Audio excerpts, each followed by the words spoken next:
करना चाहूँगा। मुंबई में मैं पढ़ा करता था, आईआईटी बॉम्बे में। तो ये लगभग 2008-9 की बातें हैं। तो उस समय पे मैं यदाकदा बाहर जाया करता था। जब किसी बेटी का पता चलता था कि कोई बेटी किसी दूसरे मजहब के कुचक्र का शिकार होके किसी दूसरे से निकाह करने जा रही है, तो हम सामने वाले पक्ष से शर्त लगाया करते थे कि चलो एक बार अपने विद्वानों को बुलाओ और हम अपनी ओर से हम आएंगे और फैसला कर लेते हैं कि कौन सच्चा है कौन झूठा है। और यदि जो शास्त्रार्थ जीत जाएगा तो वह बेटी को अपने साथ ले जाएगा। यद्यपि एक बहुत अच्छी बात नहीं है, क्योंकि जहाँ पर मजहबी लोगों की अधिकता होती है वहाँ पर तो कोई वाद विवाद उनके मजहब पे हो ही नहीं सकता। परंतु हम ऐसा करते थे। तो लगभग हर शनिवार रविवार मैं वहाँ पर बजरंग दल, विश्व हिंदू परिषद, हमारे और जो मित्र हिंदू संगठनों के मित्र हुआ करते थे उनके साथ में जाया करता था। तो वहाँ पर कोई 4-5 एक दूसरे मजहब के वो कट्टरवादी जो उनके जो आलिम थे वो आए हुए थे, उनके साथ में हमारा शास्त्रार्थ था। तो उस शास्त्रार्थ में ईश्वर के स्वरूप को लेकर चर्चा हो गई। तो सामने वालों का पक्ष ये था कि जो गॉड है, उनका वाला जो गॉड है,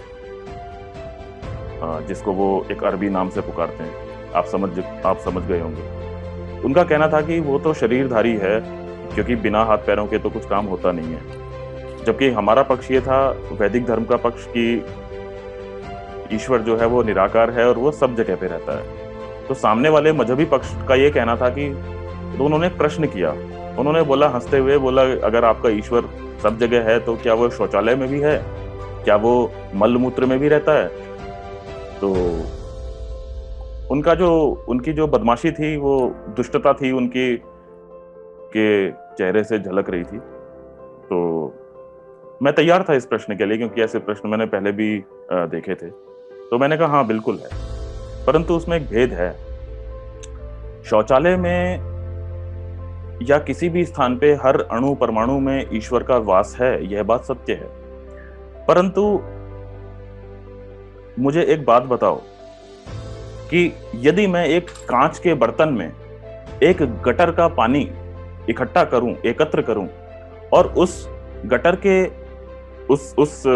के पानी को कांच के बर्तन में रख दूं और एक ओर से मैं सूर्य की किरण को गुजारूं, सूर्य की किरण उस कांच के बर्तन पे पड़ेगी, उस गटर के पानी के से होते हुए पार निकलेगी।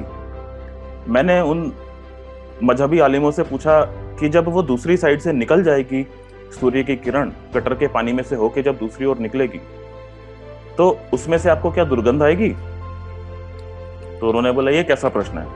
मैंने कहा हाँ, आपके लिए प्रश्न अजीब होगा, क्योंकि ये थोड़ा फिजिक्स और विज्ञान से संबंधित है और आपके यहाँ पे जो धरती चपटी वाले लोगों को ये विज्ञान आदि अधिक समझ में नहीं आता। परंतु मैं विज्ञान का छात्र हूं, तो मैं आपको बता सकता हूं कि सूर्य की किरण यदि किसी गटर के पानी से कितनी बार भी निकल जाए, तो भी जब वो पार निकल जाएगी तो उस किरण में कोई दुर्गंध नहीं होगी। तो मैंने फिर उनको समझाया कि ये जो फिजिक्स का नियम है, ये इस प्रकार कार्य करता है कि कोई वस्तु किसी दूसरी वस्तु से दूषित तभी हो सकती है जब उसके जो डायमेंशंस हैं, उसके जो साइज है, उसके जो पार्टिकल का साइज है, वो एक दूसरे के कंपेरेबल हो, वो एक दूसरे से मिलता जुलता सा हो।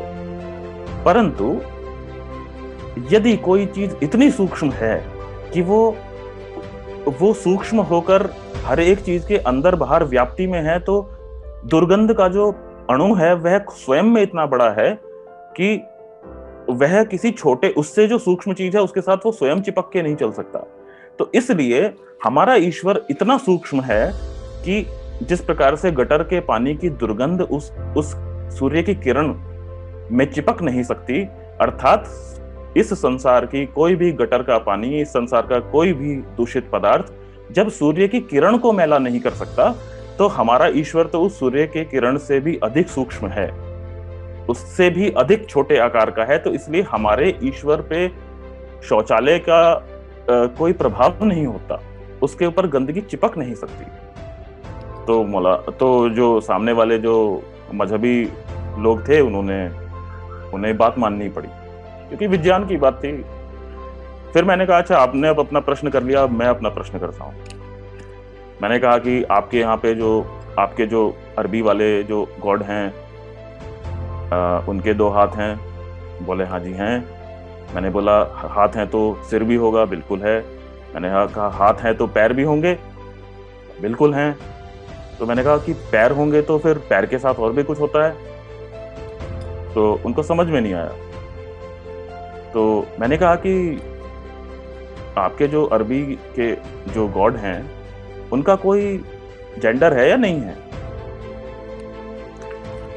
तो वो सकपका गए। तो मैंने कहा, मैंने अपनी बात कंटिन्यू की। मैंने कहा देखिए 3 ही केस हो सकते हैं, या तो वहां पे कुछ है नहीं, यदि नहीं है तो ऐसे व्यक्ति को हमारे यहाँ पे नपुंसक कहते हैं। यदि वहां पे पुरुष का अंश है तो फिर पुरुष के उस अंग का जो मुख्य कार्य है वो 2 कार्य हैं। वहां से मूत्र विसर्जन होता है और वहां से प्रोक्रिएशन के लिए, आगे संतानोत्पत्ति के लिए वहां से वो पदार्थ निकलता है।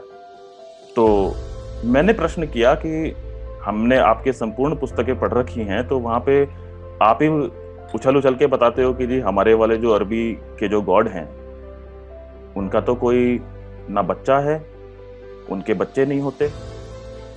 तो अगर बच्चे नहीं होते तो अच्छा, अगर बच्चे नहीं होते होंगे तो चलो मूत्र विसर्जन होता होगा उस अंग से। तो अगर मूत्र विसर्जन भी होता है, इसका अर्थ है कि उस गॉड के अंदर गंदगी बनती है, क्योंकि विज्ञान हमें बताता है कि जो मूत्र है, जो यूरिन है, वो वास्तव में शरीर की गंदगियों को निकालने का एक माध्यम है। इसका अर्थ है कि क्या गॉड के शरीर में भी गंदगी बनती है जो उसे मलमूत्र विसर्जन करने की आवश्यकता प्रतीत होती है? तो इस प्रकार के जो प्रश्न थे, तो वो जो सामने वाले जो मजहबी लोग थे वो भड़क उठे। उन्होंने कहा कि इसके लिए ये तो बहुत ही गुस्ताखाना गुफ्तगू है। तो हमने कहा जी गुफ्तगू तो आपने पहल करी थी, जैसा आपने पहल करी थी वैसा आपको उत्तर मिल जाएगा। तो ये जो इस बात पे वो बात समाप्त हुई। उस लड़की से पूछा गया फाइनली कि आपको किसकी बात अच्छी लगी, तो लड़की ने हमारी ओर इशारा किया। इसी बात पे वो सभा समाप्त हुई। उन्होंने अपने स्वभाव के अनुसार शोर भी मचाए सामने वाले जो पक्ष ने, परंतु उसका कुछ प्रभाव नहीं हुआ। हमारे साथ जो लोग थे वो अच्छे सक्षम लोग थे। तो उस प्रकार से उस बेटी की रक्षा उस दिन ईश्वर के स्वरूप के ऊपर शास्त्रार्थ के आधार पे हुई।